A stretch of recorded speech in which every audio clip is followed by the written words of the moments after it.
Kenapa Anies? Anies itu dituduh intoleran macam-macam kayak gitu. Itu kan cuma tuduhan. Iya.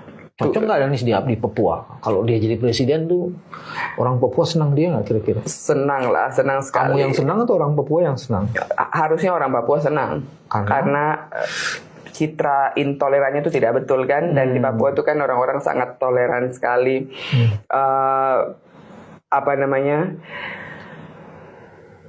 Di Papua itu Pak, kalau kami lebaran itu sholat di lapangan, itu yang memberikan karpet atau memberikan koran untuk dipakai untuk alas di sejadah itu orang Nasrani Pak.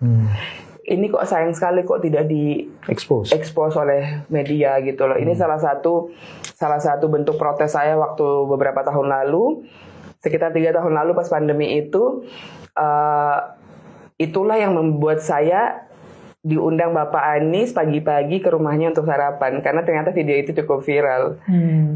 Konteksnya apa tuh? Saya memprotes media. Oh, protes media karena ada hubungannya tadi dengan diskriminasi itu. Gara-gara media memberitakan Papua itu terlalu buruk sekali sehingga kami dapat diskriminasi di mana-mana. Terus akhirnya terus Pak Anies panggil saya bilang kami anak perantau itu merasa banget kan. Terus akhirnya Pak Anies panggil, terus kita ketemu, terus saya menyaksikan betapa baiknya beliau, dan habis itu saya bertemu beliau beberapa kali. Terus saya pikir pun kalaupun saya tidak di Nasdem, jadi saya masuk Nasdem bulan Mei Juni gitu 2000 tahun lalu. Habis itu bulan Oktober Bapak di Capres kan, jadi saya tidak tahu. Jadi ternyata bisa ketemu di kantor DPP kan waktu itu. Jadi kalaupun saya tidak Nasdem pun saya akan pilih beliau sih.